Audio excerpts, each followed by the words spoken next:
कक्षा 7 वाले बच्चे ध्यान से देखें। आप लोगों को अध्याय पढ़ाया जा रहा है कक्षा 7 में गणित में। जो अध्याय पढ़ाया जा रहा है उसी के आगे देखिए।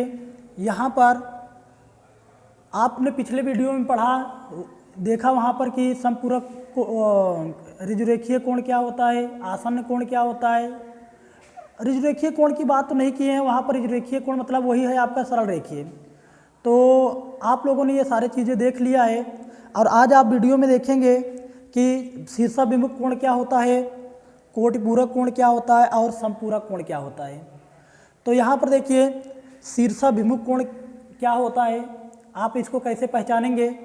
देखिए यहाँ पर आप सबसे पहले लीजिए 2 लाइन लीजिए और उन दोनों लाइन को आप कहीं पर प्रतिच्छेद करा दीजिए। यहाँ पर ये लाइन प्रतिच्छेद कर रखा है।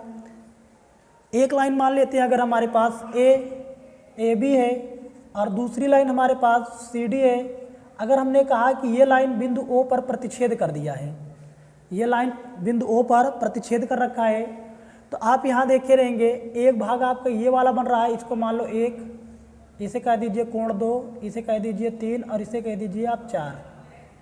तो यहाँ पर शीर्षाभिमुख का मतलब ही होता जो जिनका मुख क्या हो भैया, एक जैसा हो। बिंदु जैसे यहाँ पर देखिए, इसको ऐसे समझ लीजिए, जैसे यहाँ से देखो ये यहाँ पर आया और यहाँ से ये ऐसे लौट गया। इसका शीर्ष तो एक ही है लेकिन मुख क्या है, अलग अलग है। इसका मुख देखिए, कोण 1 का मुख इधर है और कोण 3 की बात कर लो, 3 कोण की बात करो तो यहाँ से देखो बी से ओ तक आने में वही शीर्ष मिला और डी से ओ पर जाने पर वही शीर्ष मिला। लेकिन ये कोण आप इस बार आपका होगा और ये कोण जो होगा इसका मुख दूसरी तरफ है, कोण 1 के विपरीत दिशा में है। तो यहाँ पर जो शीर्षाभिमुख कोण होगा, कोण 1 बराबर होगा कोण 3 के। इसी प्रकार कोण जो 2 होगा वो कोण 4 के बराबर होगा। क्यों? क्योंकि ये लोग शीर्षाभिमुख कोण हैं। शीर्षाभिमुख कोण जो भी होंगे वो आपस में बराबर होंगे। शीर्षाभिमुख कोण जो भी होंगे वो आपस में बराबर होंगे। तो इस तरीके की कंडीशन आपको जब भी दिखे तो वहाँ पर देखिए कि बिंदु, शीर्ष का मतलब होता है एक बिंदु होना चाहिए। बिंदु तो एक होने चाहिए लेकिन मुख अलग अलग होना चाहिए। तो ये होता भैया शीर्षाभिमुख का कोण होता है। तो अब यहाँ पर देखिए आप कोटिपूरक कोण। कोटिपूरक कोण का मतलब ये होता है कि आप कोई भी 2 कोण लीजिए, कोई भी आप 2 कोण लीजिए, अगर उसको आप जोड़ते हैं, योग करते हैं उसका, तो उसका योग आना चाहिए आपको के पास 90 अंश का। अगर 90 अंश से कम आ गया आपका कोटिपूरक कोण नहीं होगा और 90 अंश से ज़्यादा आ जाएगा फिर भी आपका कोटिपूरक कोण नहीं होगा। देखिए जैसे अगर हमारे पास यहाँ पर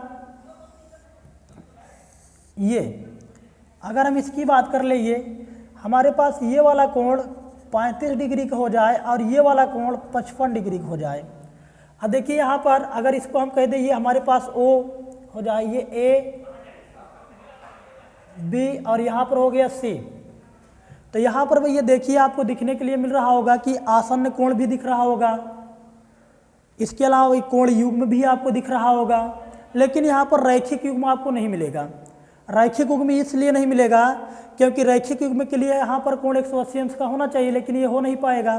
तो देखिए अगर हम कोण 35 को यहाँ पर अगर हम 35 को प्लस कर दें 55 के साथ तो कितने अंश का आएगा, 5 5 10 हो गया, 5 3 8 1 9। तो ये आगे भी है यहाँ पर 90 अंश का कोण। तो यहाँ पर आ गया जब 90 अंश का कोण तो ये हो गया हमारे पास कोटिपूरक कोण। तो कोटिपूरक को आप ऐसे याद रखिएगा कि जब भी हमारे पास कोई भी 2 कोण होना चाहिए और उन दोनों कोणों का अगर योगफल करें हम तो हमारे पास 90 अंश आना चाहिए। अगर 90 अंश से अधिक आ गया, मान लीजिए 100 आ गया तो गलत हो गया। क्यों? क्योंकि हमने बताया ना आपको कि 90 अंश आना चाहिए, ना 90 से कम या ना 90 से ज़्यादा। तो ये चीज़ आपको समझ में आ गई होगी कि कोई भी 2 कोण ले सकते हैं। जैसे यहाँ पर अगर हम लेते हैं 60 लेते हैं तो अगला हमारे पास 30 ही आएगा जो कि 90 होगा। अगर हम एक 45 लेंगे तो दूसरा हमारे पास 45 आएगा जो कि ये भी 90 होगा। अगर हम एक को 50 लेते हैं तो दूसरा हमारे पास 40 आना चाहिए, तभी क्या आना चाहिए, 90 आएगा। तो इस प्रकार से अगर हम एक को 27 लेते हैं, अगर एक को हम 27 लेते हैं तो दूसरे को हमें लेना पड़ेगा 63 अंश लेना पड़ेगा।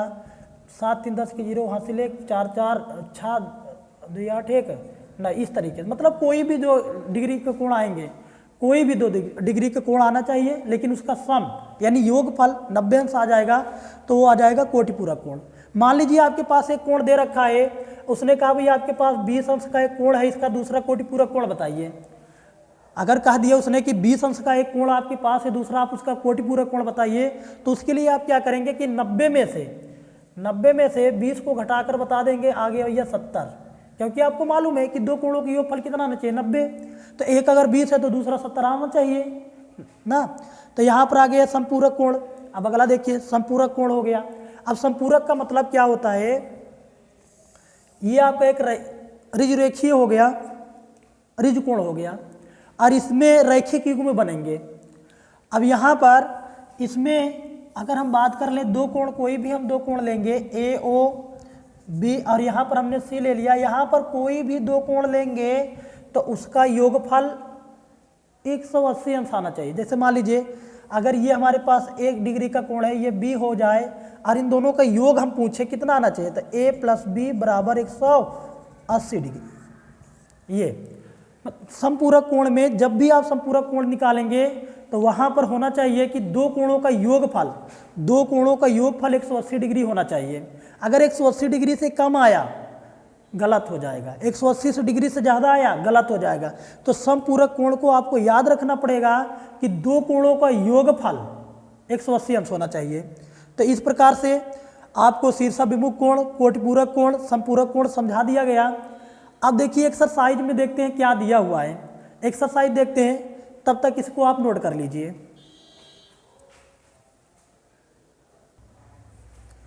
देखिए 8.1 में निम्नलिखित कोणों में से प्रत्येक कोण का कोटिपूरक लिखने के लिए बोला है आपसे।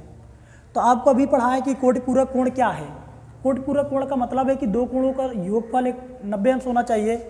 और यहाँ पर देखिए एक कोण दे रखा है और कहा है कि प्रत्येक का कोटिपूरक कोण लिखिए। प्रत्येक का कोटिपूरक कोण आपसे लिखने के लिए बोला है। तो मतलब अगर ये 20 डिग्री का होगा तो दूसरा कोण कितने डिग्री का आए कि इसको जोड़ने पर वो 90 अंश बने।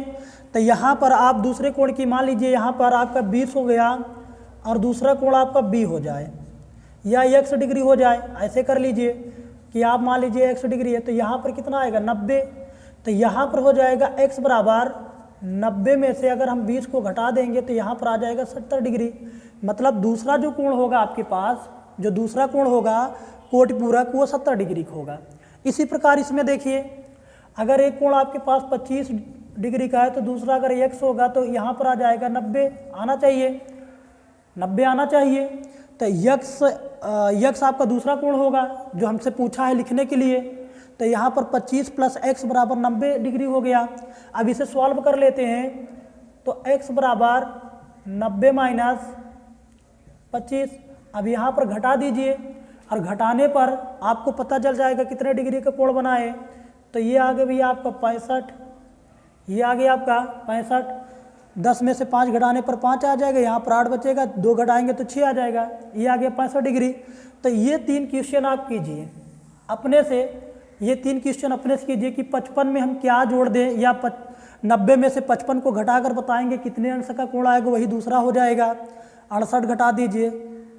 इसी प्रकार आप करिएगा, स्वयं करिए। यहाँ पर दूसरे वाले क्वेश्चन में देखो दे रखा है कि निम्नलिखित कोणों में से प्रत्येक कोण का समपूरक कोण लिखिए।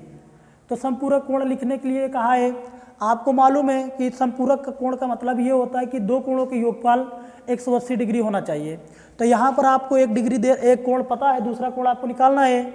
तो यहाँ पर देखिए अगर मान लेते हैं हम पहले सवाल को सॉल्व कर लें तो यहाँ पर हो जाएगा 30 और प्लस हमें दूसरा कोण पता नहीं है, हम मान लेते हैं हमारे पास x है और बराबर कितना आना चाहिए 180।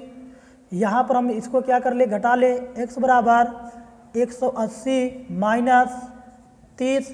तो यहाँ पर आ जाएगा x बराबर 150 डिग्री, यानी हमारे पास जो दूसरा कोटिपूरक कोण होगा वो 150 डिग्री होगा। आपको पता है कि 30 में अगर 150 जोड़ेंगे तब कितना आ जाएगा, 180 आ जाएगा। इसी प्रकार हम दूसरे वाले सवाल को देखते हैं। दूसरे वाले सवाल में का है 45 है और दूसरे वाला कोण हमें मालूम नहीं है। हमें यहाँ पर मालूम है ना कि 2 कोणों की योगफल 180 अंश होना चाहिए। तो एक कोण हमें 45 पता है, दूसरा हमें पता नहीं, x मान लिया और बराबर कितना आना चाहिए 180। यहाँ पर लिखेंगे x बराबर, ये प्लस से उधर जाएगा तो माइनस में हो जाएगा, 180 माइनस 45, तो यहाँ पर हो जाएगा x बराबर 135 डिग्री। तो ये आपके कोण आ गए। तो इसी प्रकार आप 70 बताइए 180 में से 70 को घटाकर बताइए कितना आएगा, 110 दूसरा हो जाएगा। इसी प्रकार आप बताइए 180 में से 120 घटाएंगे कितना आएगा, 60 आएगा। तो इस प्रकार से अब इसको आप कर लीजिएगा और आगे के क्वेश्चंस को आप अपने से सॉल्व करने का प्रयास करिए, क्योंकि पूरा वीडियो में, पिछले वीडियो में आपको इंट्रोडक्शन पढ़ाए गए हैं, तो आप उसे पहले सॉल्व करिएगा। नहीं आएगा हम सॉल्व कराएंगे, उसके बाद अपने आंसर उत्तर का जांच कर लीजिएगा आप एक लोग की बार कि आपका सही है या गलत है, इसको आप हल कर लीजिए।